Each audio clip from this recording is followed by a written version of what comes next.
Okay, because I see myself on the backstage, but if we are live, then good evening and hello everyone, and welcome to our session on privacy and data protection in the MENA region. My name is Marwa Fatafta, and I am the MENA regional manager, or MENA policy manager at Accessnow. I am joined today with Joey Shia, joining us from Cairo, Mohammad, and Etienne. In the session today, we will be discussing privacy and data protection laws in the region, particularly in the context of the COVID-19 pandemic. I think as an introduction to our session, the ongoing pandemic and the introduction of new technologies and technology solutions such as the contact tracing apps as public health measures brought to the center the issue of privacy and stressed the need for the adoption of robust data protection legislations in the region.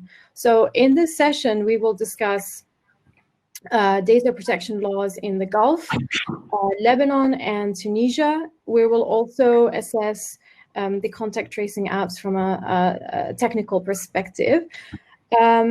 Just a couple of housekeeping rules. We will do the session in terms of presentations. So I will open the floor first to Joey, Mohammad, myself, and Etienne, and then we will have the last 30 minutes for questions and answers. So please drop your questions in the chat box, and I will be collecting those and asking our fellow panelists. Okay. So without further ado, I will pass the mic or the floor to Joey, who will be discussing data protection laws in the Gulf region. Joey, over to you. Great, thank you. As Marwa said, my name is Joey. I'm a fellow with the Tahrir Institute, and I've been doing some research on privacy and data protection laws in the Gulf. And the three states that I will be covering will be Qatar, Bahrain, and Kuwait. And so I'm going to go over the sort of legal frameworks right now, and then when we get into the discussion session, I will sort of bring up how these laws may or may not be interacting with the applications themselves. So first and foremost, Bahrain and Qatar are the only two of these states that have national level data protection laws. Kuwait does not. And very, very broadly, in terms of the structures of these two laws, they do resemble international standards like the GDPR, except for some very notable exceptions, deviations that I will be bringing up as we go along. So I'm going to start with Qatar. And so in Qatar, the data protection regime is governed by a number of national laws and sector-specific regulations. So within Qatar's constitution, there is a guarantee for the sanctity of human privacy, and it does not allow for any violations of privacy other than what is prescribed in the law. In addition to the national level data protection law, there are a number of other provisions pertaining to privacy and data protection and a bunch of other laws. So in the penal code, the civil code, labor law, the banking law, the electronic commerce law, the telecommunications law, and the cybercrime law. So there's many different smaller provisions within these laws that pertain to privacy. But the most important piece of legislation is, of course, Law number 13 of 2016, which is the law on the protection of personal data. So this law was adopted on December 29th in 2016, and it came into effect January 2018. So companies and entities and individuals were given 2 years to bring their internal standards up to par with the law. So basically, the law grants rights to individual data subjects. It imposes legal obligations onto data controllers, and it outlines various fundamental data protection principles. So very broadly, data subjects have the right to be informed about the processing of their data before it happens. They have to be informed about the purpose of their data for which the controller is processing it. So they have the right to consent, and they can withdraw this consent at any time.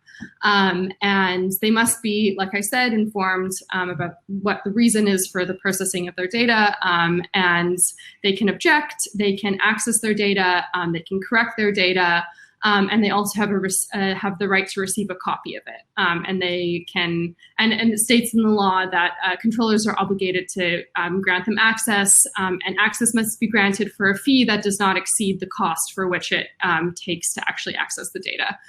And in the event of a privacy violation, data subjects do have the right to submit a complaint to the relevant department.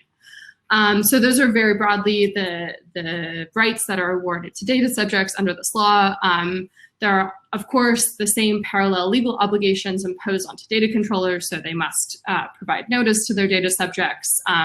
They must obtain a certain level of security for the data, and they must, outline the legal reasons why they are processing the data. One of the most interesting and important parts of this law is that there are broad exemptions that allow personal data to be processed without first obtaining consent from data subjects.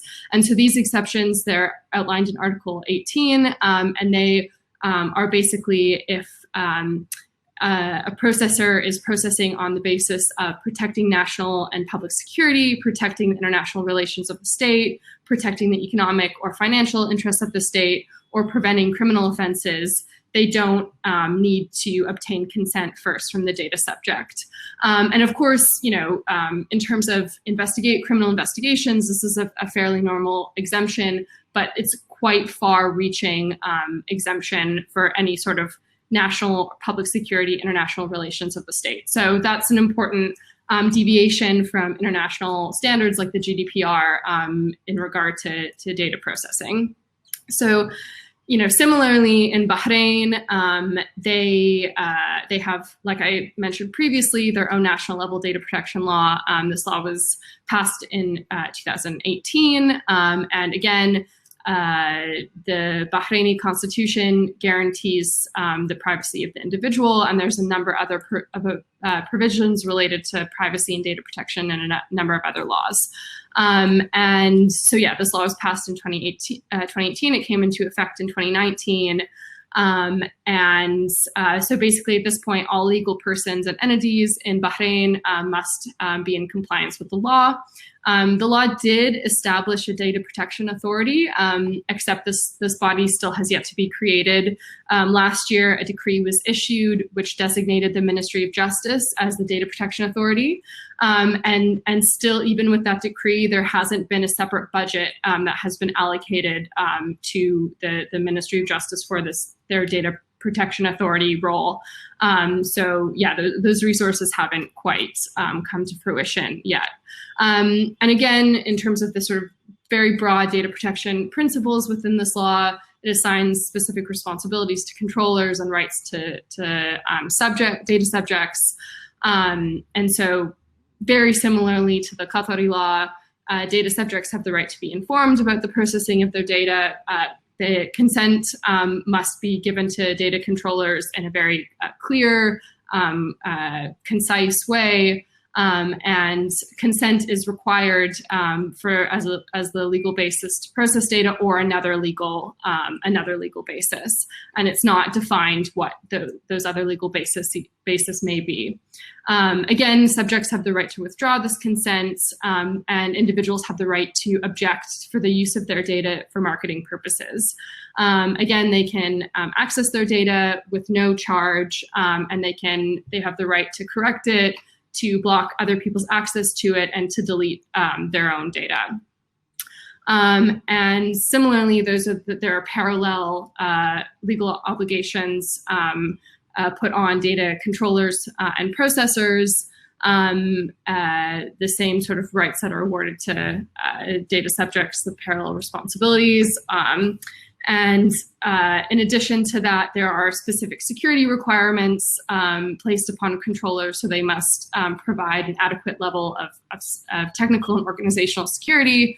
They must use state-of-the-art technological protection methods to protect against any risk of breach. And they must communicate these measures to the Data Protection Authority. The law also prohibits controllers from transferring data outside of the borders of Bahrain, except under specific conditions. And the Data Protection Authority can rule on a case-by-case basis if the controller so applies, and if it doesn't fall within the pre-existing stated conditions. So again, very similar to the Qatari law, the law grants even more exemptions, even broader exceptions on the basis of national security. Basically, the law does not apply to any data processing undertaken by Bahraini security agencies. So it fully exempts the Ministry of Defense, the Ministry of Interior, the National Guard, National Security Service, and any other security service. And also the public prosecution, investigating judge, and the military prosecution do not have to provide notice of data processing to individuals. So these exemptions are even farther reaching within this law than the Qatari law, which is quite meanful. Just another sort of deviation from international norms is that there are no obligations outlined under the law which require the controller or processor to notify the data subject in the event of a data breach. So there's no obligation to do that. So like I said, in terms of the similarities between these two laws, these far-reaching exemptions for national security are quite important to take note of. I think also another important part is that there's a sort of notable lack of information that indicates broad enforcement of the laws. Like I said, Bahrain does designate the creation of Data Protection Authority, but so far that's run under the Ministry of Justice. And it's like, there's not that much evidence that the Ministry of Justice is really acting very actively in this role. They're not really issuing any opinions or any decisions. Similarly, in Qatar, this authority has just not been active at all, or if it has, I haven't been able to find any evidence. It's sort of sometimes hard to prove a negative.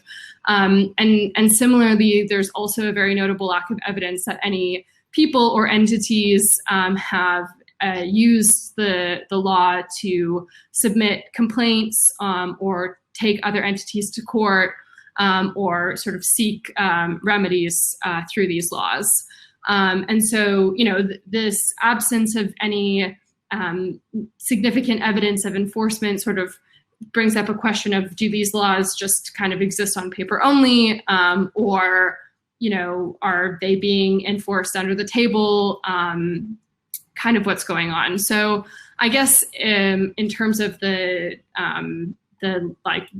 broader conversation, that the two things that I found to be most interesting when I was reading about these cases is, like I said, these exemptions for national security and this lack of evidence of implementation and enforcement. And in the case of Kuwait, like I mentioned, there is no national level data protection law.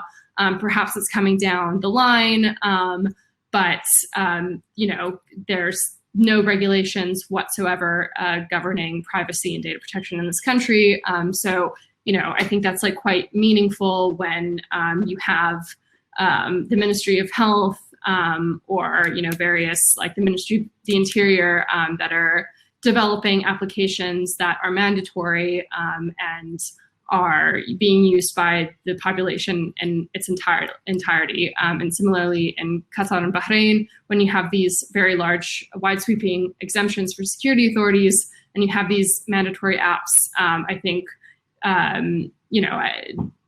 the laws are sort of meaningless in those cases because there's no enforcement mechanisms.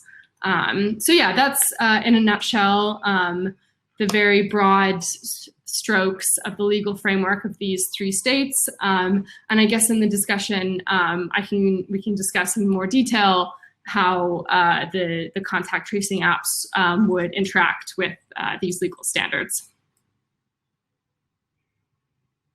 So much, Joey. It's really interesting, especially that there is very little information available on data protection laws in those countries. And as you said, it's hard to really assess the extent to which they've been enforced and implemented, and whether they are indeed able to protect people's privacy as opposed to the government or even private companies. I will move on now to Mohammad, who will be sharing or discussing the data protection law in Lebanon. Mohammad, over to you. Thank you, Marwa. My name is Mohammad Moghabat. I'm from Lebanon. I'm a legal consultant on digital rights, freedom of expression, and anti-corruption laws.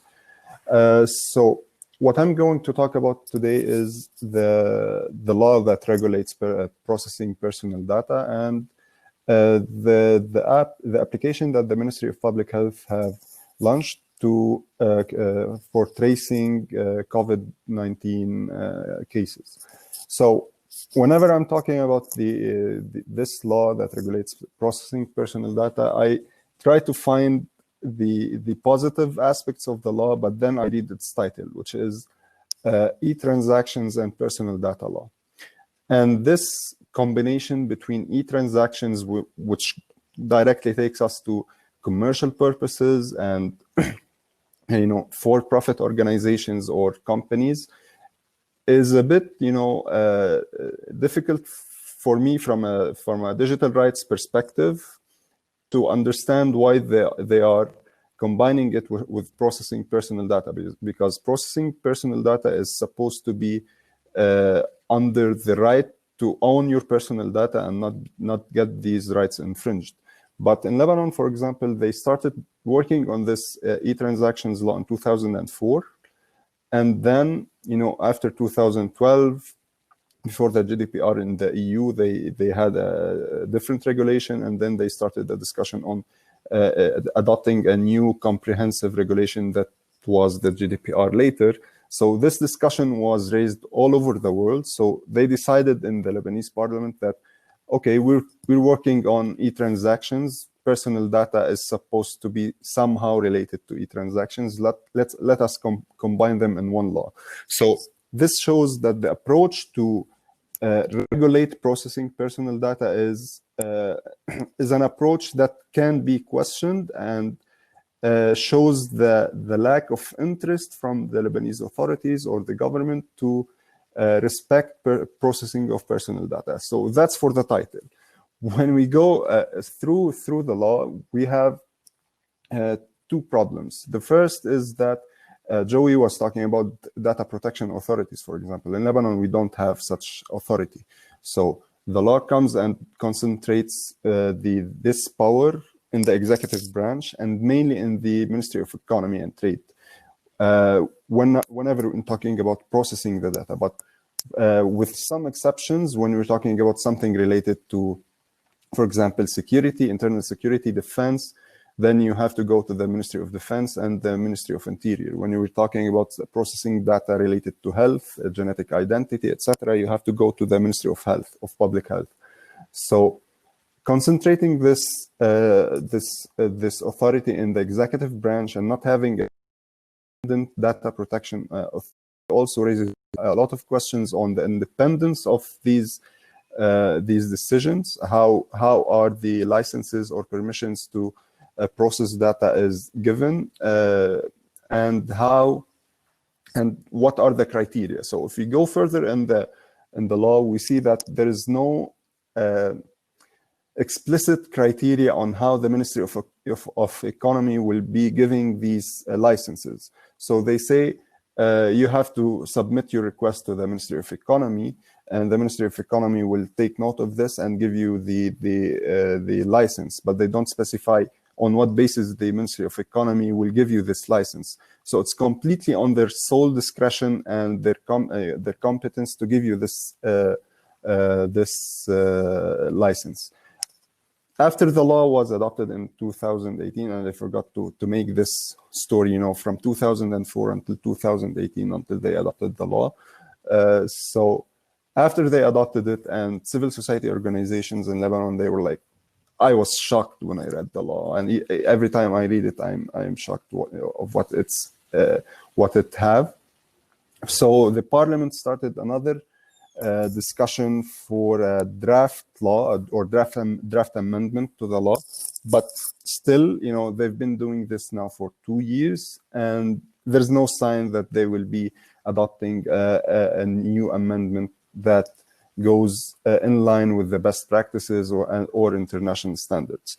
That's for the authorities that will be regulating. When we talk about safeguards to personal data, so the law, instead of saying that when you want to process this type of data, you have to get a license, it says instead that this type of data doesn't require any license.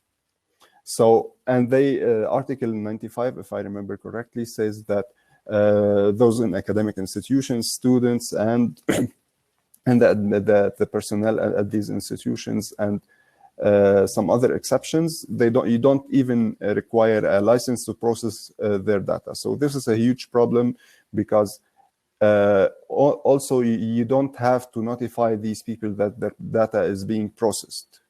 And also, when we're talking about safeguards and we're looking at the GDPR and look at the content of this law and the provisions it have, you feel really like we need to really work on this law. I for myself, for example, I was talking with some members of the parliament last time, and I really recommended not just amending the law, but adopting a new law that focuses only on personal data, and abolishing this whole chapter in this e-transactions law, because e-transactions shouldn't be regulated with personal data, or personal data shouldn't be regulated with e-transactions, because it sends the wrong message. It shows that we are not giving enough attention to personal data. I decided that I will be brief when talking, so I will stop talking about the law here and move to the tracing app we have in Lebanon. So what I will do is that I will go through the privacy policy for this application. And do you want me to share my screen, Marwa? Go for it. Yeah, okay. Chrome. Okay, so despite all the pessimistic approach towards the law, you can see my screen now, right? Yeah, but it's a very small font. So if you can read to us the relevant bits, that would be. Of course, I will read. Yeah. So this is the official website of the Ministry of Public Health in Lebanon, and this is the privacy policy for MAN Together Against Corona app, which is a contact tracing app. So obviously, it is an application that uses Bluetooth to make to record your movement, and not the movement, but when you get in contact with another device that have Bluetooth, and then you upload your own information when you get tested positive to this application, and all the people who were in close contact with you through Bluetooth will get notified that they were in contact with someone who tested positive. So how does this application work? It generates a random code for your device. So this device, the application, it generates a code every 15 minutes. It changes, and it shares it with other devices around you that have their Bluetooth opens with the same application. So they will know that you were somewhere near, but what's most important is that this application does not collect your location, so it only works through Bluetooth.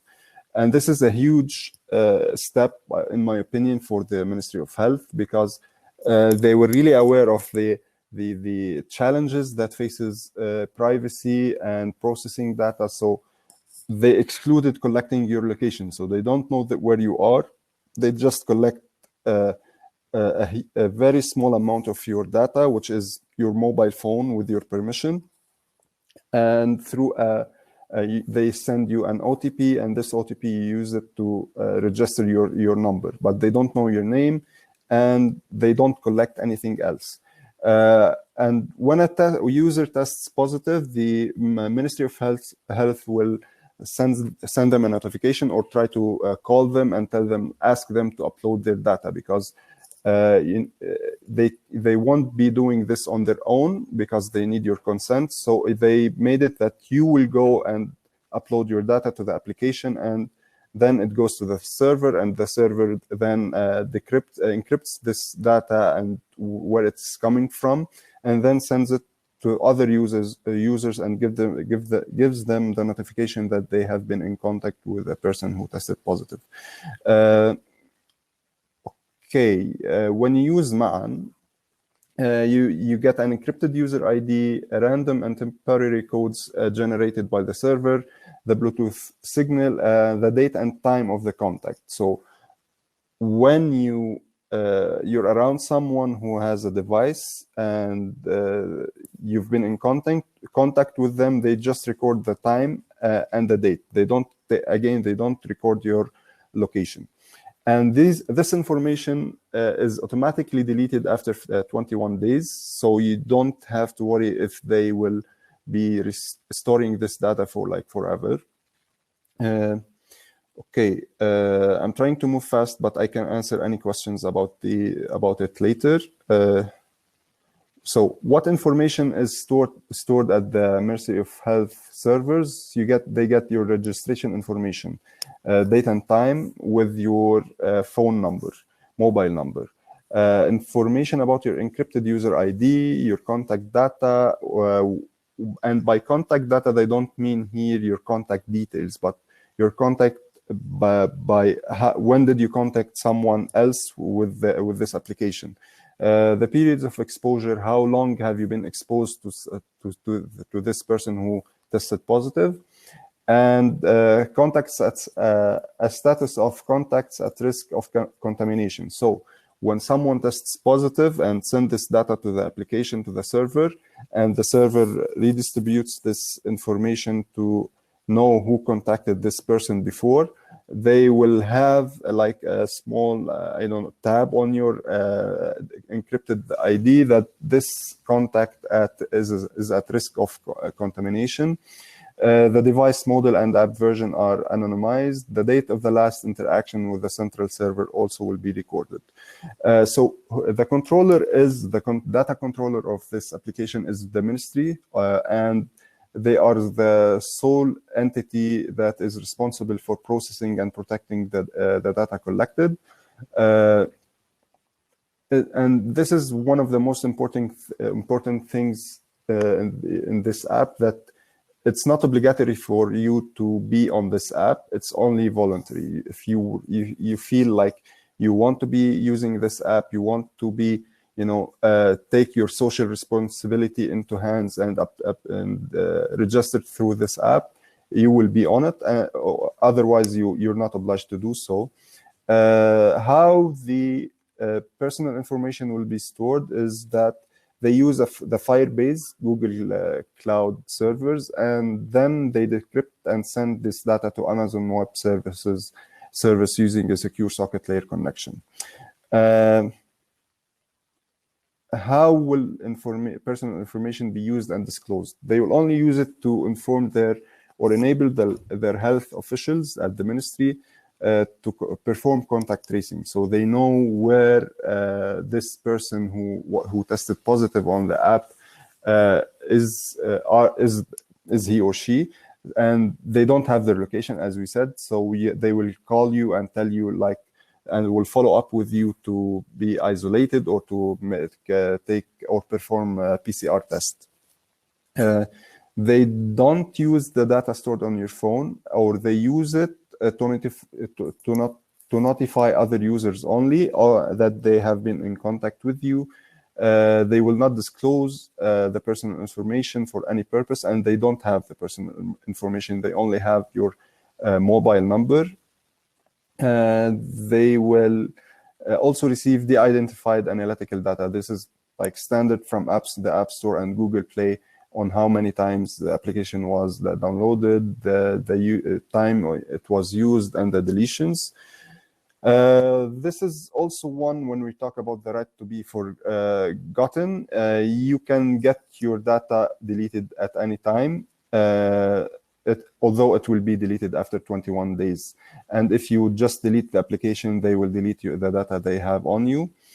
And you have the right to be informed to correct or rectify, delete, or surrender your data. So you can contact them through this email here, ehealth@moph.gov.lb, and ask them to just remove your data, or just or if you want to edit it or anything else. That's mainly a brief presentation on what's happening now regarding the tracing app. And back to you, Marwa. Thanks so much. And I think it's my turn. So I'll switch hats from a moderator to a speaker. I'll be speaking for 10 minutes to also give a brief overview on the data protection law in Tunisia. So there is a data protection law in Tunisia that was enacted or adopted in 2004. It's law number 63. Obviously, it was passed under the regime of the former dictator Zain al-Abidin bin Ali. In 2009, a data protection authority was created, so it's mandated with overseeing the implementation of the data protection law. However, the current existing law is problematic for two reasons, among many, but the main two reasons are: one, it belongs to a bygone political era that is notorious for silencing and cracking down on online speech, and also it's a regime that has enabled mass surveillance. So that data protection law does not necessarily have the privacy of citizens at its very core.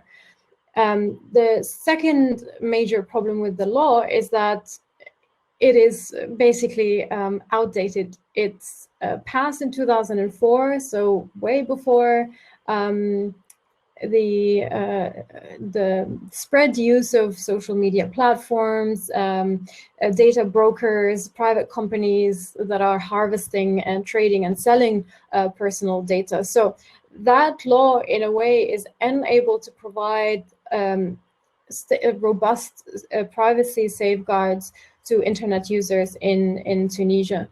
And there have been quite some efforts to change the law and pass a new data protection legislation in Tunis. In 2014, of course, in 2011, once the Tunisian revolution took place and the old dictatorship was overthrown, in 2014, the new constitution and the right to privacy was enshrined as a fundamental right. So that was the first let's say, a progress towards privacy online since the 2011 revolution. In 2017, the Tunisian government signed onto the Council of Europe's Convention number 108 or 108 for the protection of individuals with regard to automated processing of personal data, as well as the protocol amending the convention later. And as a signatory to the convention, the Tunisian government must be able to review and reform its domestic data protection law to be adequate with the convention principles. Therefore, in 2018, there was a new draft data protection law that should replace the 2004. It was approved by the Council of Ministers and then passed to a parliamentary committee, the Commission on Rights and Liberties, that should discuss the draft law. And at that time in 2018, there was a call for public consultation. They held a hearing. Accessnow has been part of it, among other Tunisian civil society organizations. Unfortunately, the consultations were never made public, and the recommendations that were taken by that committee or commission has been, they basically took the recommendations from the Data Protection Authority and not from civil society. And after that, there has been a complete stalemate on the issue of passing this new data protection law. We have been actively calling the Tunisian government to prioritize the 2018 data protection law. And I also forgot to mention that even though the new draft law of 2018 ticks a number of boxes in regards to adhering to the GDPR's key principles, one of the main concerns that draw criticism and controversy, particularly from the National Access to Information Authority, is that the law fails to distinguish between private personal data and public data, which could indirectly infringe on the right to access to information, which is a right in Tunisia, and there is an access to information law. And after that entire consultation period and the criticisms that have been drawn in regards to the law, as I said, it's been a dead process since.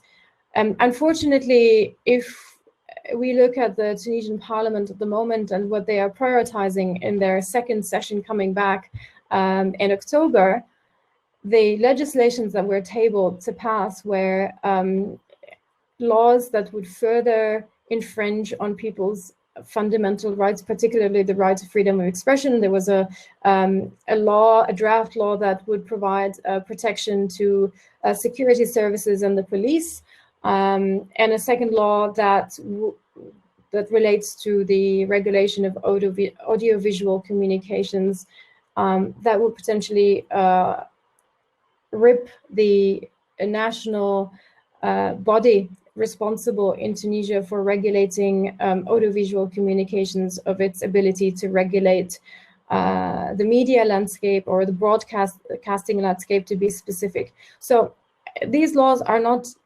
necessarily directly linked to data protection, but just to give you an overview of what current legislations are on the table to be discussed by the Tunisian parliament. And of course, they have been heavily protested and criticized by civil society organizations, and therefore, so far they have not been adopted.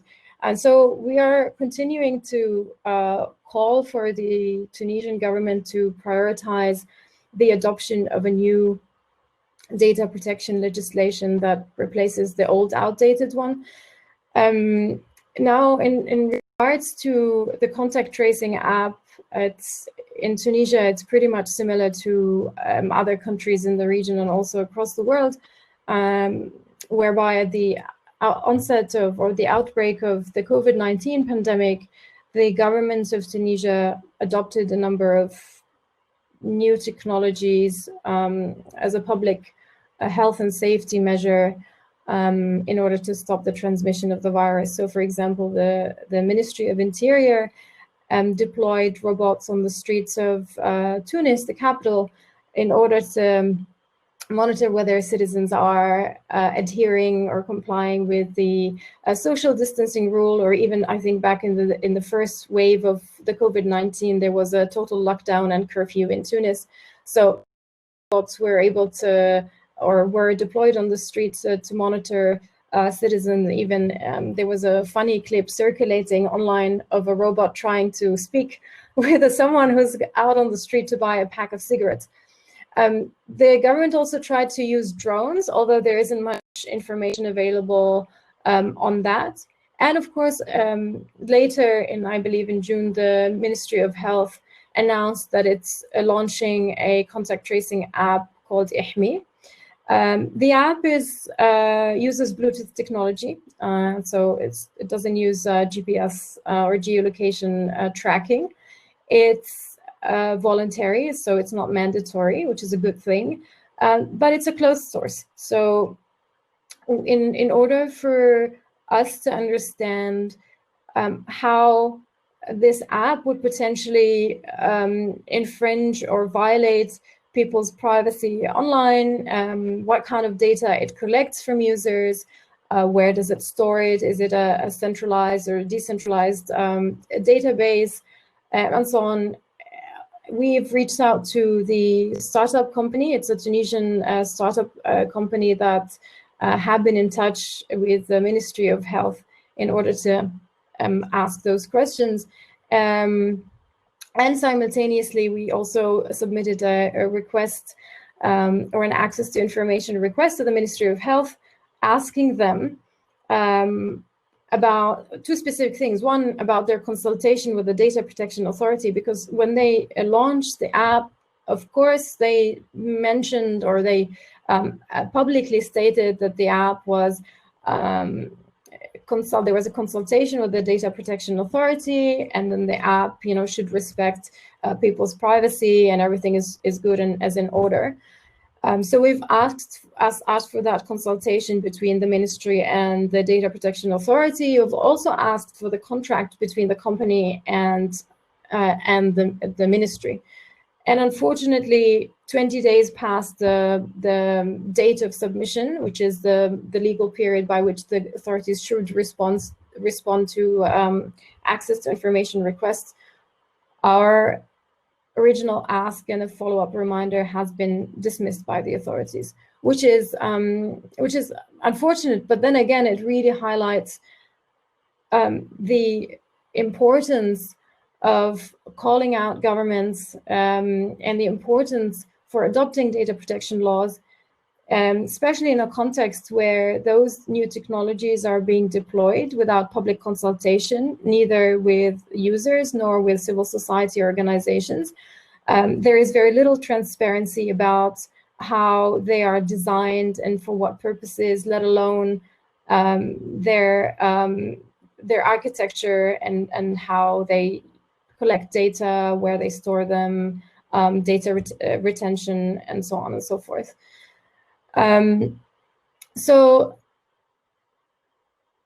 to add to that, and also I will stop here and then move to Etienne to provide more technical analysis. What I want to summarize is that the use or the rush of those governments in our region to adopt new technologies and to have this tech solutionism approach to public issues such as a health problem or health pandemic, unfortunately, they're very quick to adopt those technologies, but they are extremely, when it comes to safeguards through robust legislations and regulations, it's a different story. Those tend to be completely deprioritized and disregarded. So I think somehow I'm losing my voice, so I'll move to you, Etienne, for the last part of the presentation, and then we can go for a round of questions and answers. Thanks, Marwa. So I'm Etienne Manyier. I'm part of Amnesty Tech, which is a program at Amnesty International looking specifically at technology and human rights. And so like a lot of people during this pandemic, we have been looking at what does COVID-19 change in the landscape of surveillance. And the first step was, of course, looking at contact tracing apps at a moment where we're in the middle of the first confinement, and these apps were getting released everywhere without a lot of understanding about what was happening. And so we looked in May and June last year at 11 apps, mostly from Middle East, North Africa, and Europe. So I'm going to focus on a few specific apps in Middle East.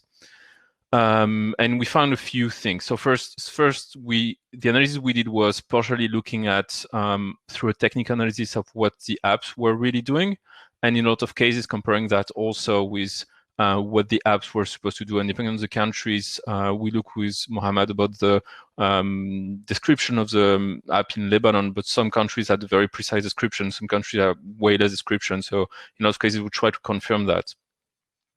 And we found several things. The first thing we found was security issues, just very basically. And we found that specifically on the Qatar app, which was really developed in a way that was totally insecure. And that kind of makes sense. As Marwa said, this app were released kind of in a rush in the middle of a pandemic on a technology we don't really know and without a lot of time to release them. And the Qatar application was almost like surprisingly bad because it really felt the people who developed it didn't really have any security, never really checked that security. Like the authentication was totally broken. And so authentication is supposed to work in a way that when you log in an application, it gives you like a random number. And then this random number for some time is what authenticates you. But the Qatar app was completely not doing that. Instead, it was using the national ID number as authentication. And because of how the Qatar national ID number is done, you can basically enumerate that. And so we discovered that there is a query you can do where you can just put any ID number and get precise information, including geolocation about the person. And you can just enumerate this number. And so we tested that over a small sample to confirm that. And then a few days after, we contacted the Qatari authorities who fixed that. And although we found that mostly in the Qatar app, it's not the first, it's not the only app. Recently, Citizen Lab published a report about similar security issues in Philippines. SMEX did some work on the Lebanon app. And that's the first thing, is that every country has been releasing new technology in a rush without a lot of time to really make sure that the data and the way it's done is done in a secure way. Now, to go back to the privacy question, which is quite bigger. At that time, there was a big debate over contact tracing. Does it work? How can we do that? And a lot of proposition of protocols to do privacy-preserving contact tracing with Bluetooth. So there was several protocol suggested, and then Apple and Google implemented one, which is based on DP3T and is based on Bluetooth. The first thing we discovered that for a lot of apps in Middle East, this was completely not relevant because actually they were using GPS location. And in most cases, we found, especially for Bahrain and Kuwait, it was sending GPS location all the time in real time.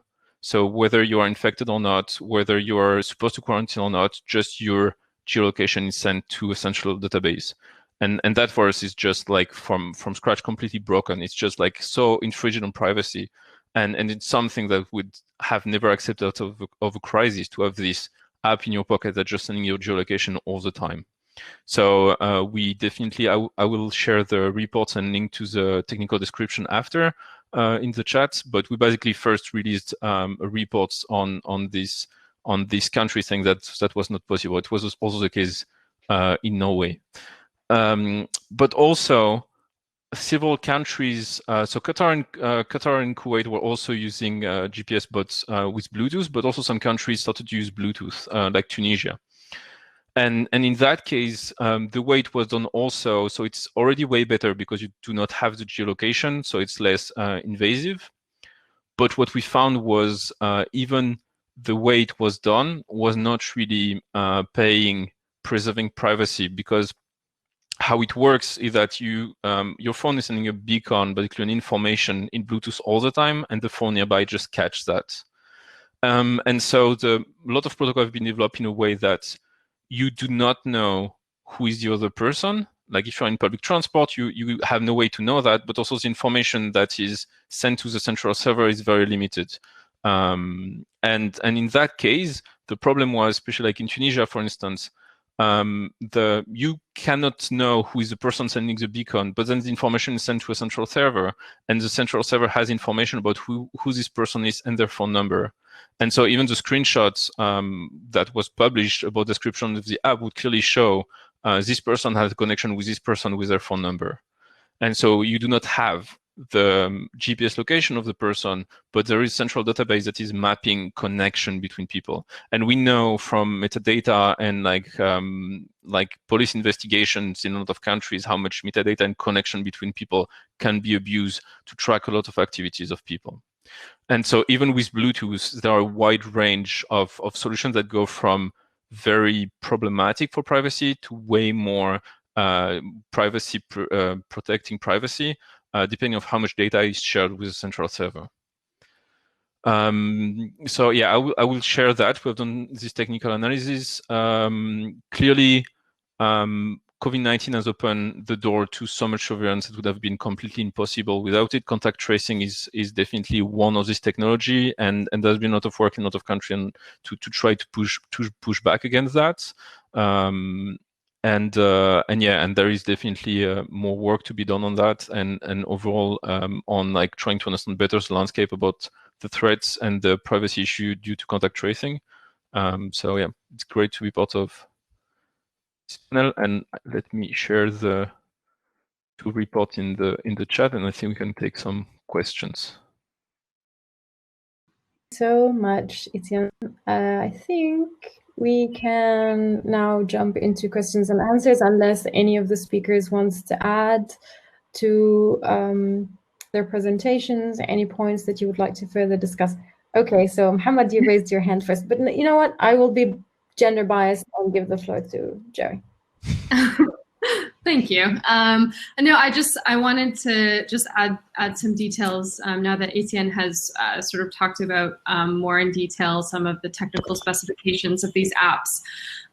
So if you look at, because when COVID started, a number of civil rights organizations throughout the world issued like principles and standards for these apps. And a lot of these standards were like the app should be administered out of the Ministry of Health and not like the Ministry of the Interior, for example. There should be sunset clauses, there should be primary legislation passed governing the apps, et cetera, et cetera. And so for the three apps in Kuwait, Bahrain, and Qatar, none of these international standards were followed. So there's no primary legislation governing these apps in any of these places. In Qatar, the app is run out of the Ministry of the Interior. In Bahrain, I believe it's the e-government authority, and similarly in Kuwait, it's the Information and IT Authority that controls the application. And I think the most sort of like outside of these principles of these three states is Qatar, because it's mandatory.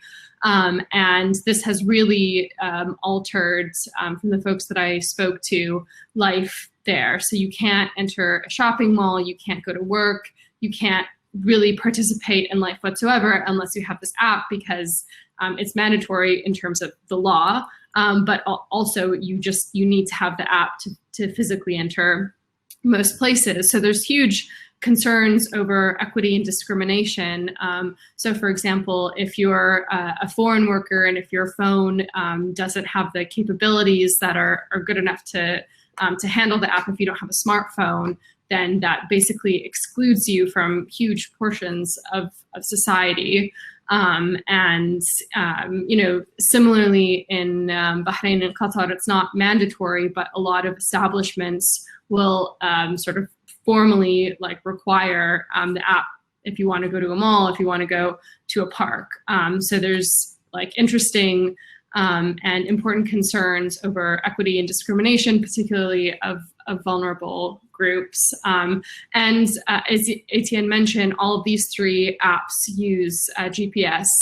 And even with the Bahrain and Kuwait apps, they not for all of the time, but it's only for folks who have returned from being abroad and are under quarantine. They're also required to wear a Bluetooth bracelet that connects with the app and sort of measures how far away you are from your phone.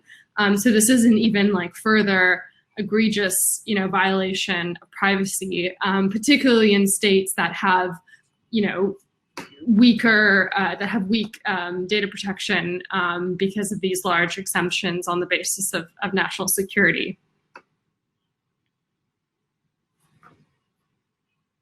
You just reminded me of the Saudi app, because you also, for those returning from abroad, have to wear a bracelet, a Bluetooth bracelet. And if you remove that bracelet or turn off your phone during the entire period of your quarantine, you will be, if I remember correctly, you'll be fined something similar to $150,000 or so. It's a crazy disproportionate amount of money. It's a disproportionate punishment as well, and that's another issue regarding the mandatory use of those applications.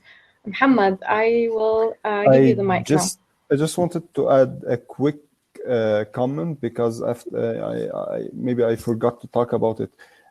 This application, the MAN application in Lebanon, was created under the patronage of the Ministry of Public Health. They own it, they process all the data. But the American University of Beirut, mainly the Faculty of Health and Health Sciences,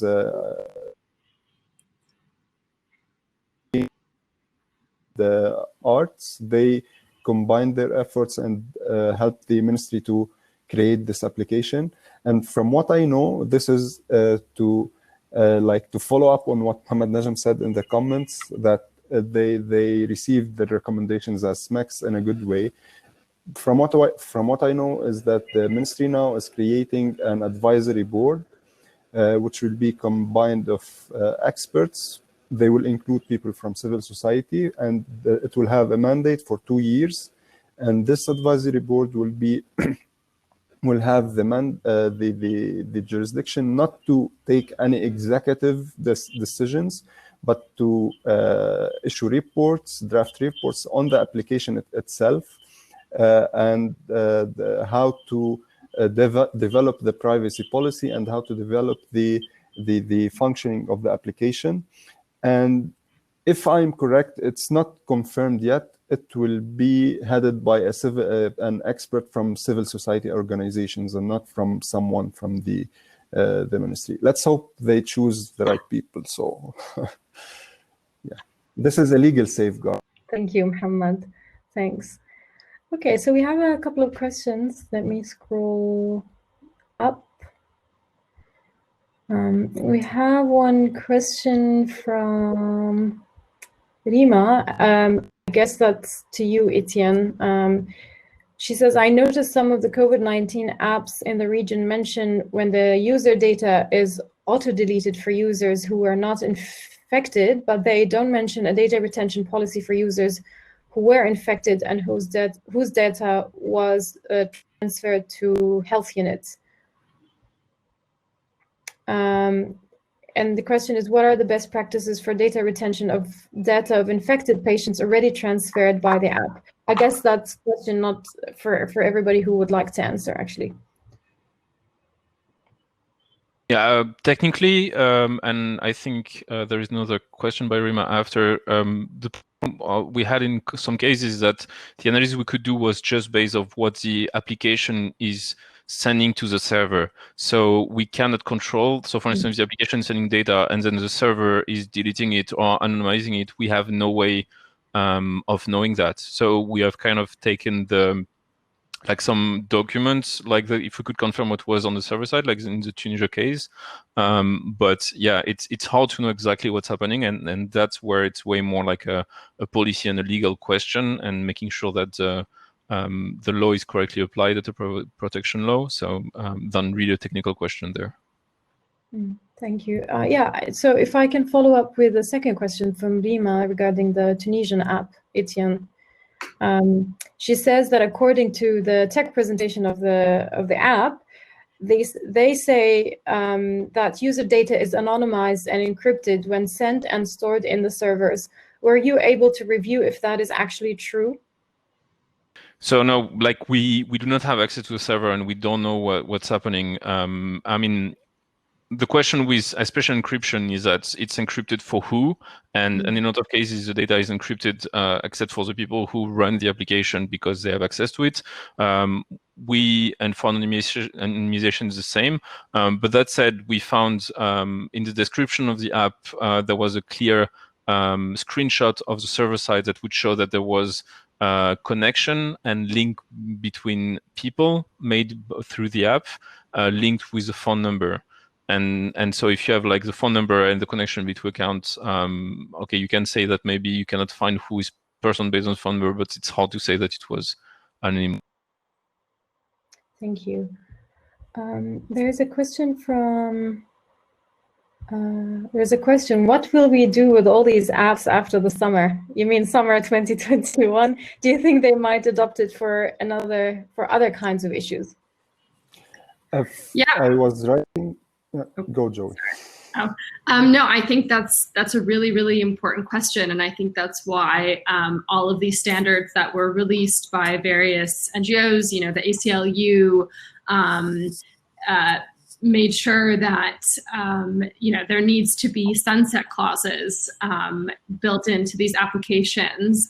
And that's why, you know, many folks were advocating that the apps come with the passage of primary legislation governing how long they're going to be around for, because, you know, obviously we still don't know how long the epidemic will continue, but at some point it will end, and there's no bookends to these apps. And in the region of the states that I looked at, there was only one state that did pass primary legislation, that was Israel. And there are certain specifications within the law that was passed governing not the app, but their very privacy invasive tracking program that is run by the National Security Agency.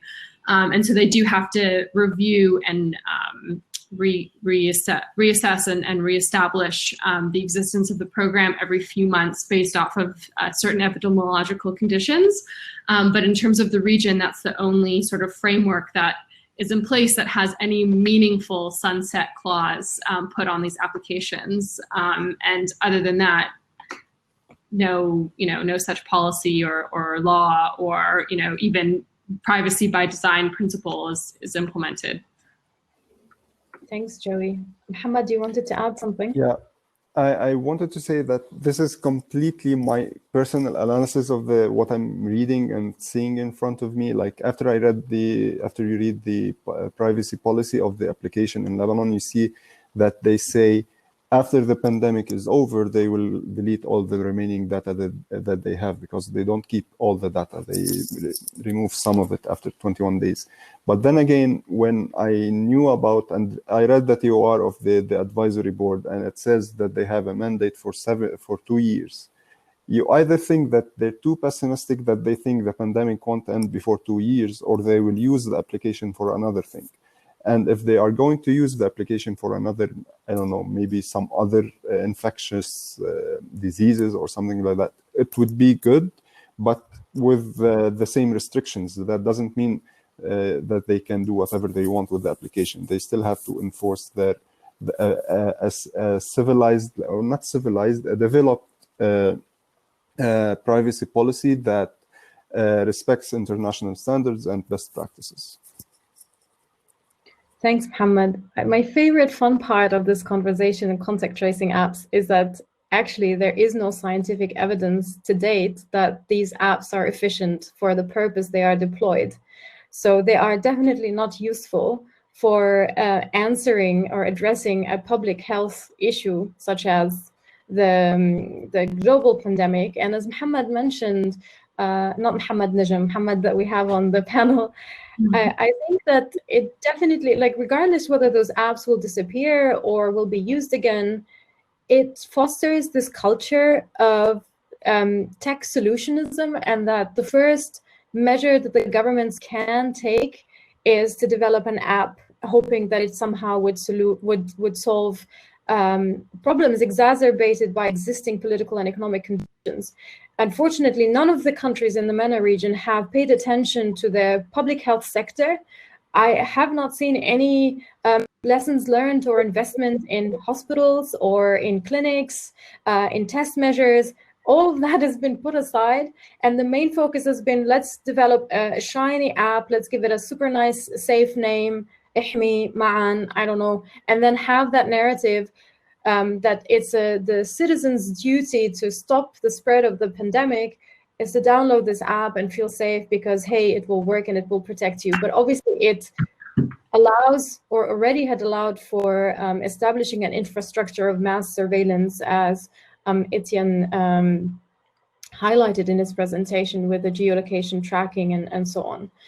There is a question. If I can, yeah, go ahead. Yeah, I really agree with you on this question of techno-solutionism.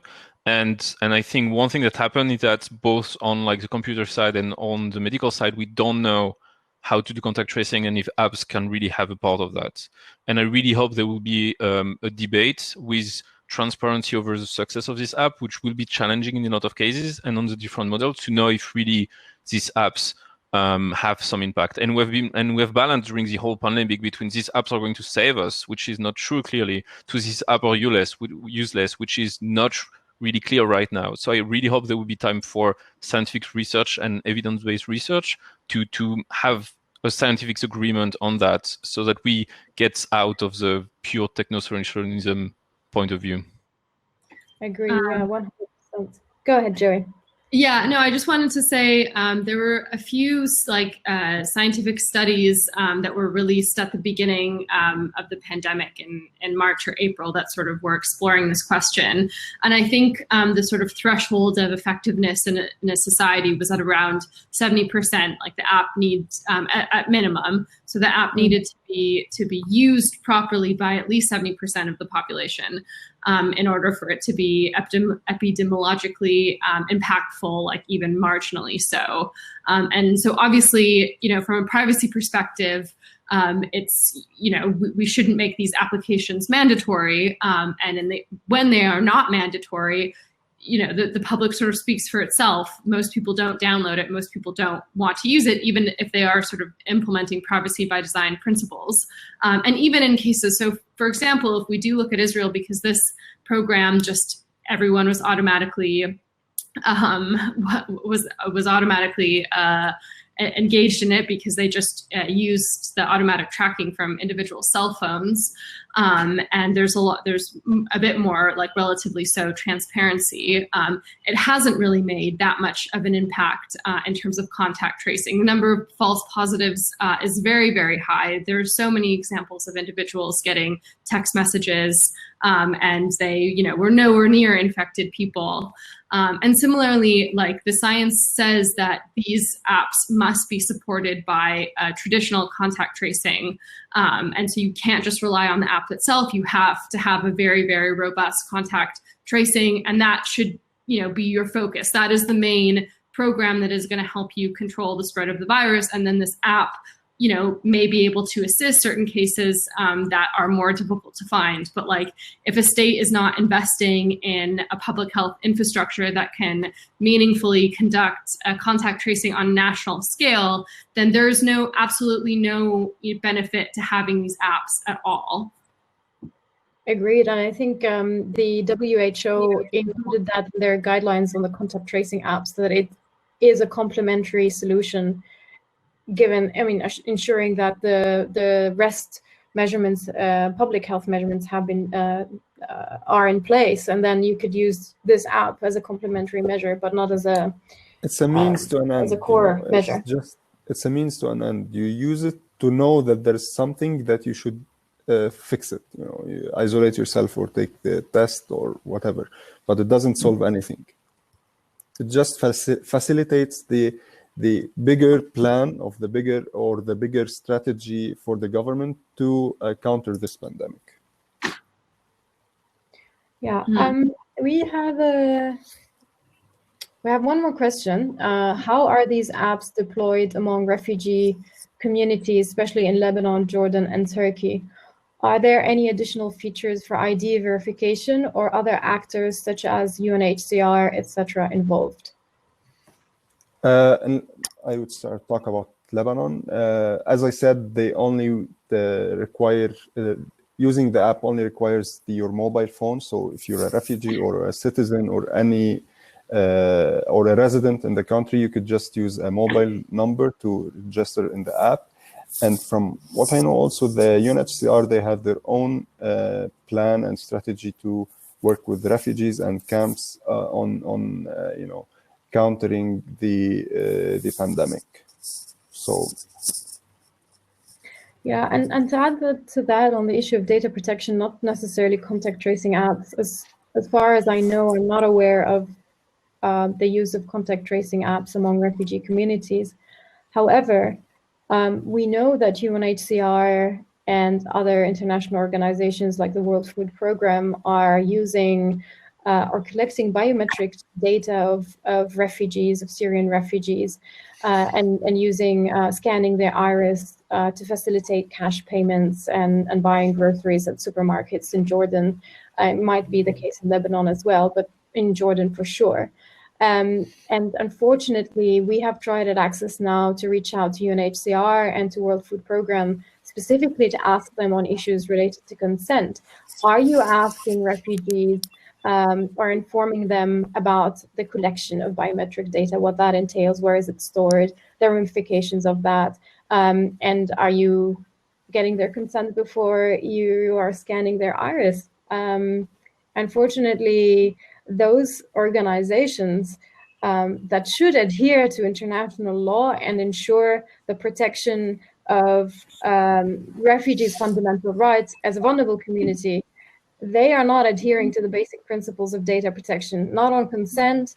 Definitely, they're not being transparent. There's been little to no public consultation in regards to the technologies that they are using or to the contracting of the company that is supplying the technology for the iris scans. So that's a whole different level of data, like privacy violations and mass collection of sensitive biometric data of vulnerable communities that I think is definitely worth investigating and for us as civil society organization to focus on and further probe and hold those organizations accountable to international human rights framework and other principles on data protection. Yes, Mohammed. Yeah, but the problem here is I'm sure they ask for their consent and they make them sign some papers to collect their data and scan their eyes. But this is not the problem. Do they still get their services if they don't sign this paper and give them their consent? And this is a huge ethical problem, not just about collecting the data, because you are forcing them to sign. You're not giving them the option to refuse. You're giving them an option they cannot refuse. So that's a huge ethical problem, and they should adhere to international standards. And this is I don't want to talk about other stuff not related to this, but this is a huge problem, not just with these organizations. Talk about processing that data in its absolute condition. The approach about regulating processing data, I have some comments on the GDPR itself. They're approaching the problem from a processing angle. While in my opinion, you should approach this from a civil law perspective, from a competition law perspective. You can't be a huge company that have 2 billion users and you're part of every person's day-by-day life, and then just tell them you want to use our services, you have to consent to this and this and this. So from a competition law perspective, they can do this. And at the European Commission, I once had a discussion with Ben Smulders. I don't know if you know him. He was the head of cabinet for Vice President Timmermans. And he told me, like, at the Commission, they really don't know how to address this issue. They're thinking of changing the rules for competition because they can't make a big techs adhere to these rules and regulations, and which is making them, okay, you want to put a fine on us, it's okay, we'll pay 2-3 billion, but we're still processing the data the way we want. And that's it. Yeah, that's an interesting point. Thank you, Mohammed. Joey, I can see you. Just eager. Yeah. So in the states that I looked at, there are no were none of the states that were mentioned in this question. But in Qatar, there was the issue, if we're sort of, assessing vulnerable communities more generally, I think what is a bit parallel is the issue of like migrant workers.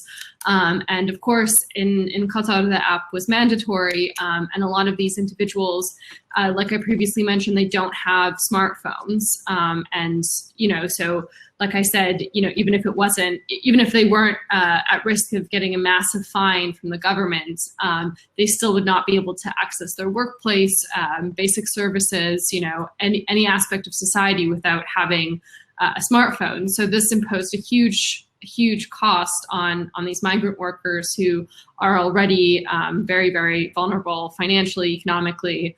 Some people that I spoke to and stories that I read, it's quite heartbreaking because already they're, in such a precarious financial situation. And now because of this app, they're needing to go out and buy a smartphone just so that they can download this app and not fear to be fined. Yeah, it's a very interesting point, Joey. Thank you so much for raising that. At Accessnow, we also stand against the use of digital IDs. It's a separate issue from contact tracing apps, but similar in terms of the implications on privacy online and data protection. And it's exactly the same problem. If you don't have access to the internet, if you don't have access to a smartphone, and your only way to access government services and documents is through some sort of digital identification, then you are literally off the grid. And indeed, it has not only it has a massive range of infringements on people's fundamental rights and being able to participate in social and economic life. So thanks for highlighting that. I think Mohammad dropped. I hope he joins back before we end the session. We have 15 minutes. I have questions for you guys. I have a question for you, Joey, because I'm really curious about data protection laws in the countries you've discussed.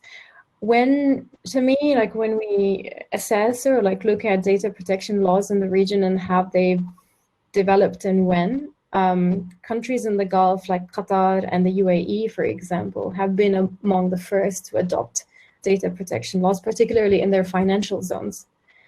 And that, to me, raises the question,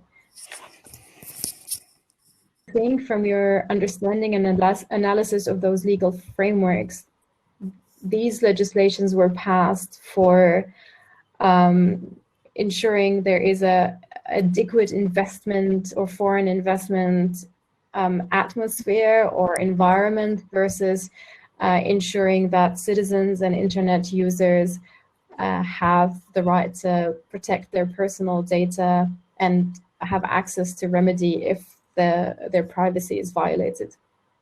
Yeah, exactly. That's a great question. So in the UAE, which I didn't talk about today, but I did survey this country. So there are two Emirate level data protection laws within that pertain to the financial zone. So a data protection law for the Dubai financial zone and one for the Abu Dhabi financial zone. And then there is a national level healthcare data law that applies to all of the Emirates.